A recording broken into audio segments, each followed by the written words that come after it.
everybody was rolling and everything was going, and all of a sudden I hit him. I don't know how all of a sudden it felt like he was sitting at a stop. Yes. This happened at 7 o'clock. Okay. I was coming down this street here, and it was a full stop. Everybody started rolling. This and, is Travis Drecker. The evil father and what he did to his daughter is brutal. Even police was just able to find only the bones of daughters. The shocking murders of 9-year-old Peyton Decker, 8-year-old Evelyn Decker, and 5-year-old Olivia Decker on May 30th, 2025, have become one of the most haunting criminal cases in Washington state's history, sparking a massive FBI-led manhunt that has stretched across months. And yet the key suspect, their father, 40-year-old Travis Decker, remains at large. This case began like any other custody exchange. The 3 girls were scheduled to spend time with their father for visitation, something that had occurred before. But what no one could have predicted was that this visit would end in unimaginable tragedy. When the girls were not returned on schedule, their family grew alarmed, and within hours, authorities were contacted, launching a missing persons investigation that quickly escalated into a full-scale homicide probe. On June 2nd, just days after they were reported missing, law enforcement officers made a horrifying discovery at Rock Island Campground near Leavenworth, a popular recreational site in Chelan County. Deep in the wooded terrain, officers found the 3 sisters dead, each bound with zip ties and with plastic bags placed over their heads. The crime scene, described by investigators as meticulous yet chaotic, reflected both planning and violence. Evidence suggested that the murders had been carried out swiftly, but with chilling intent. The brutality of the crime shocked even veteran officers, and investigators immediately named Travis Decker, the girl's father and last known person with them, as the prime suspect. His whereabouts were unknown, and his vehicle was missing, leading authorities to believe that he had fled the area. The case intensified when Travis's background came to light. Decker was a former U.S. Army Ranger, a highly trained soldier with extensive survival skills, combat experience, and intimate knowledge of outdoor terrain, PTE, particularly in the Pacific Northwest where he grew up. This information immediately raised alarms for law enforcement because it meant that Decker, if alive and on the run, was not only dangerous, but capable of surviving for weeks, even months, in remote wilderness areas while evading capture. Court and medical records later revealed that Travis had a history of mental health struggles, including post-traumatic stress disorder, PTSD, stemming from his military service, as well as borderline personality disorder and other psychological trauma. Those close to the family described a man whose mental state had deteriorated over the years, leading to volatility and strained relationships, especially after his separation from the girl's mother. This background painted a chilling picture. A man with advanced military skills, a deep familiarity with Washington's rugged backcountry, and a mindset potentially fractured by trauma, capable of executing such a heinous crime and disappearing without a trace. Law enforcement's search began immediately, with Chelan County Sheriff's deputies, Washington State Patrol officers, and local police departments coordinating efforts to track Decker. The investigation quickly grew to include federal agencies, and soon, the FBI and U.S. Marshals Service were actively involved. Initial searches centered around the Rock Island campground, where the bodies were found, but quickly expanded to cover surrounding counties.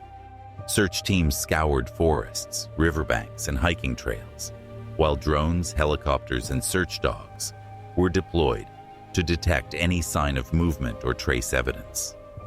Investigators discovered Decker's abandoned vehicle deep in Chelan County, but no sign of him was found nearby, suggesting he may have traveled on foot or had staged his disappearance. The level of planning implied by the crime scene, along with the methodical way Decker or appeared to have vanished, led investigators to believe that this was a premeditated act. According to Chelan County Sheriff Mike Morrison, this was not a spur-of-the-moment crime, but one carried out with a chilling sense of purpose. A theory that grew stronger as investigators pieced together Travis's preparations leading up to the murders.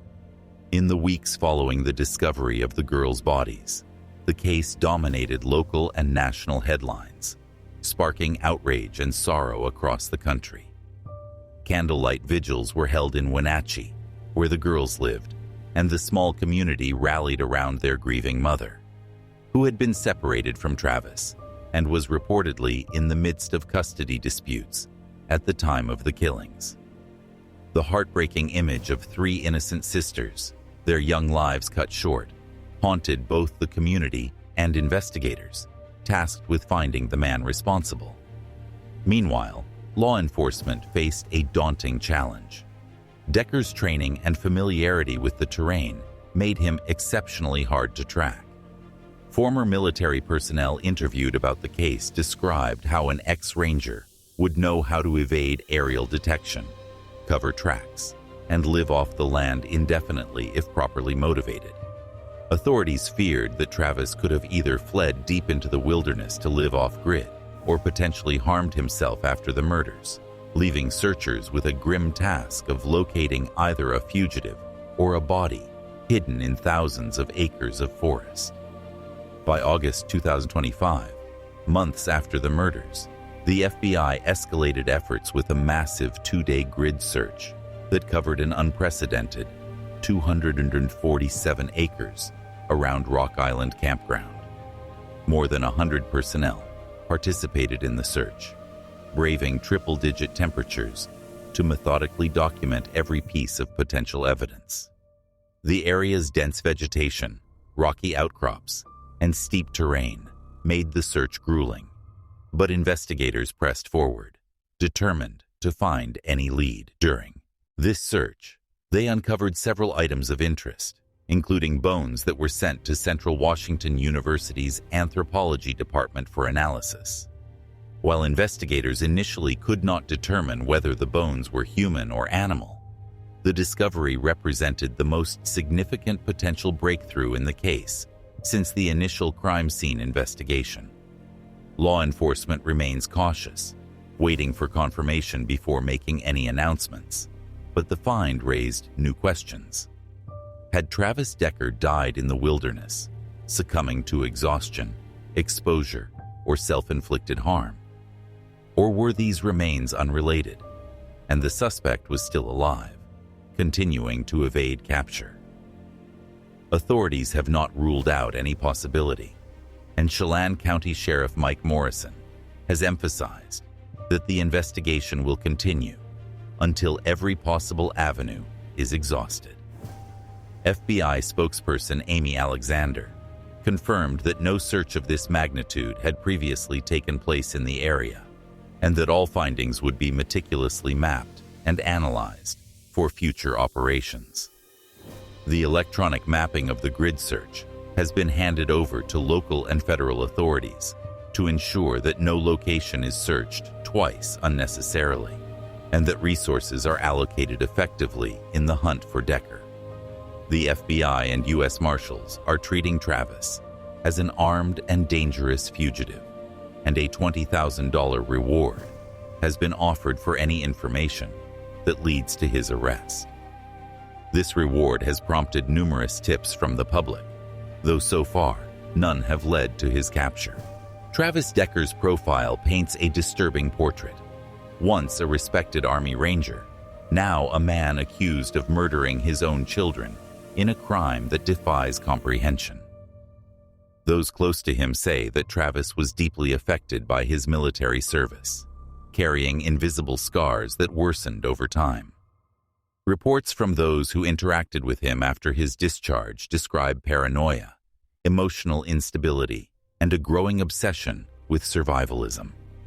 His ability to blend into rural environments, avoid detection, and use his training to stay ahead of authorities has turned this case into a cat-and-mouse game across Washington's rugged terrain. Investigators are also reviewing his digital footprint, analyzing phone records, financial transactions, and surveillance footage in the weeks leading up to the murders. They believe he carefully planned the attack and may have even scouted escape routes ahead of time. The case has taken an emotional toll on everyone involved. Detectives who worked the crime scene spoke of the heart-wrenching reality of finding 3 young sisters murdered in such a cold and calculated way. Community members have rallied around the girls' surviving family, but the lack of closure has been devastating. Each day that passes without finding Travis Decker adds to the anguish. The mother of the 3 girls, whose name has not been widely publicized to protect her privacy, has reportedly been working closely with investigators while grieving privately, her life shattered by the unimaginable loss. She has urged the public to remain vigilant and continue providing tips, emphasizing that no piece of information is too small. As the summer dragged on, the manhunt became one of the largest in Washington's history, with federal, state, and local agencies pouring resources into finding Decker. Investigators face numerous challenges. The region's geography is vast, rugged, and heavily wooded, offering countless hiding places. Adding to the difficulty is Decker's extensive military background, which gives him a significant advantage over traditional search techniques.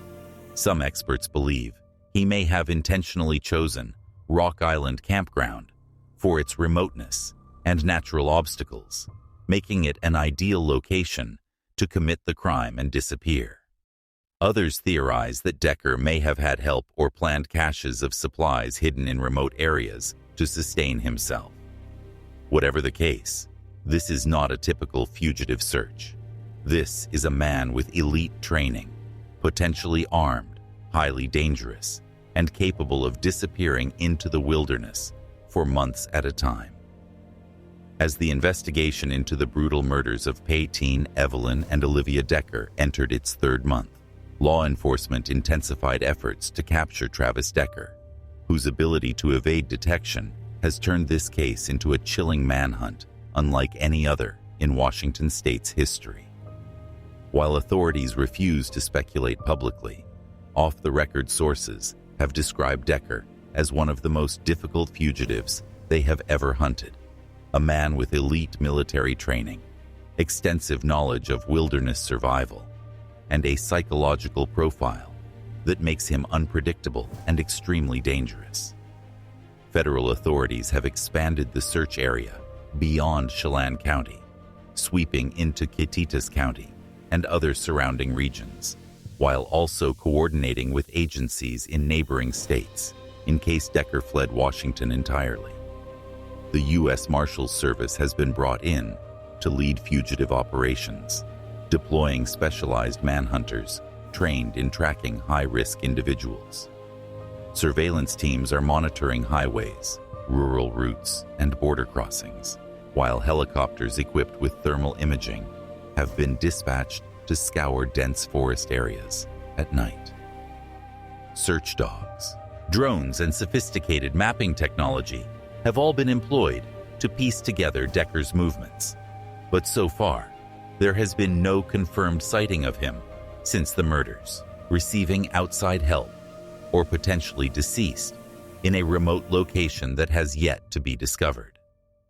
This uncertainty has frustrated investigators, who are determined to bring closure to a case that has devastated an entire community. The search has not been without leads. In early August, teams discovered several items of interest during their grid search near Rock Island Campground, where the girls' bodies were found.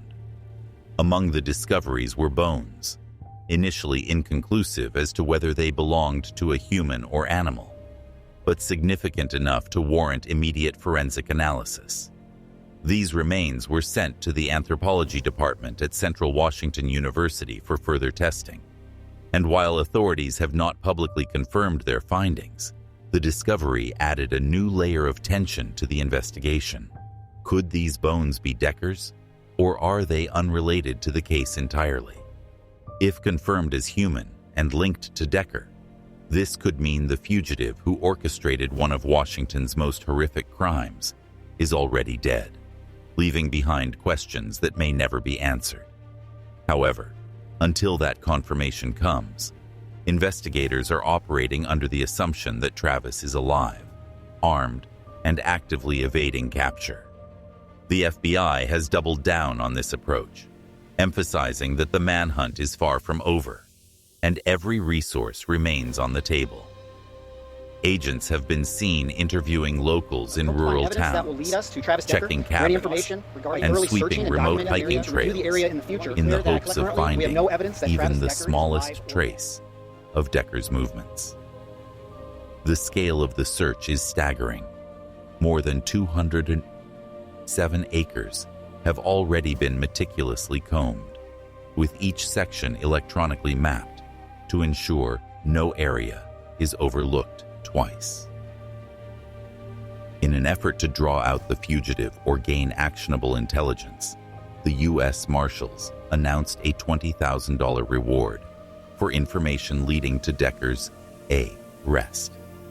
The reward has triggered an influx of tips, some claiming sightings of Decker in remote campsites or along rural roads, though none have been verified. Authorities have warned the public that Travis is considered extremely dangerous and should not be approached under any circumstances. His background as an Army Ranger gives him a tactical edge. Experts believe he has the ability to set traps, create diversions, and potentially ambush search teams if cornered, making the manhunt a high-risk operation. Former military personnel interviewed about the case explained how Rangers are trained not just to survive in extreme environments, but to use terrain to their advantage, disappearing into forests and mountains while remaining undetectable to aerial and ground surveillance. This has created a psychological edge for Decker, allowing him to remain a step ahead of law enforcement for months while the investigation plays out in the public eye. The psychological aspect of this case is as disturbing as the physical evidence. Behavioral analysts have built a profile of Travis Decker, painting him as a man whose life unraveled after years of carrying trauma from his military service. Sources indicate Decker suffered from severe PTSD and borderline personality disorder, conditions that may have contributed to his violent actions. However, investigators believe this was not a spontaneous act.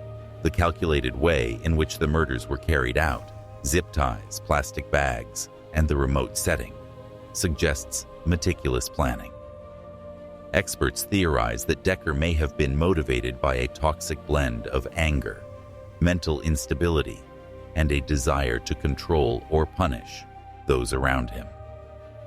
The custody dispute between him and the girl's mother may have fueled his rage, leading to the unimaginable decision to kill his daughters. What's most chilling is the level of preparation evident in the crime. Investigators found no immediate sign of a struggle at the scene, suggesting the girls were restrained quickly, and the location, deep in Chelan County wilderness.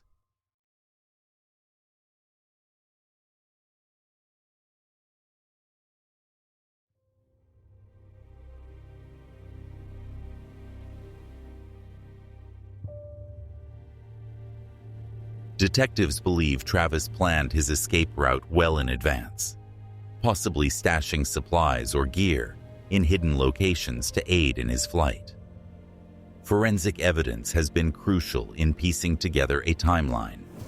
Investigators meticulously processed the campground where the girls' bodies were found, searching for footprints, discarded items, and any DNA evidence that could provide clues.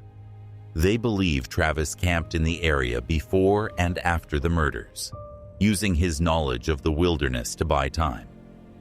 Surveillance footage from nearby gas stations and highway cameras has been analyzed frame by frame, and authorities confirmed that Decker's vehicle was spotted heading toward Chelan County just hours before the killings. That vehicle was later recovered, abandoned, but its discovery only deepened the mystery, as there were no clear signs of where he went next. Tracking dogs picked up a scent trail that led away from the vehicle into thick forest, but it faded quickly, supporting the theory that Travis may have taken measures to throw off trackers or traveled on difficult terrain where scent trails couldn't hold. The impact of this case on the Wenatchee community has been profound. Vigils for Paytine, Evelyn, and Olivia have drawn hundreds of mourners, their faces lit by candlelight as the names of the three sisters were read aloud. The girls were described as bright, kind, and full of life, with classmates and teachers heartbroken over their loss. Their deaths have reignited debates about custody arrangements, domestic violence prevention, and mental health resources for military veterans. For many, this tragedy is not just a story of one man's violence, but a reflection of systemic failures that allowed a dangerous individual to slip through the cracks. The girl's mother has spoken sparingly to the media, focusing on her grief while working closely with investigators. Friends and family have rallied around her, offering support while demanding justice for the three sisters whose lives were brutally cut short. Meanwhile, law enforcement remains on high alert, and the search for Decker has entered a phase where every move is strategic. Teams continue to work in rotations to avoid fatigue, using advanced tracking technology to analyze satellite imagery, vegetation disturbances, and wildlife behavior to spot clues. Federal agents have also reached out to wilderness experts and local hunters for insight into possible hiding places or survival strategies. Even with the extensive resources dedicated to the search, the rugged Washington terrain presents a formidable challenge. Searchers have had to contend with scorching summer heat, thick brush, steep ravines, and limited visibility, conditions that give Decker the upper hand if he is still alive. Authorities remain committed, however, vowing to pursue every lead, no matter how small. This case has also become a test of interagency coordination, showcasing the FBI's ability to lead large-scale operations while working hand-in-hand with local departments and specialized units. The electronic mapping of search areas has been a game-changer, reducing redundancies and allowing teams to track progress in real time. The level of detail in the search reflects not only a desire to apprehend Travis, but also a need to bring closure to a case that has left an entire region on edge. Residents of Chelan and Catitas counties have been urged to remain vigilant, report any suspicious activity, and take precautions while hiking or camping in remote areas. The idea that an armed, highly trained fugitive could still be roaming the wilderness has heightened anxiety in rural communities, prompting many to take safety measures.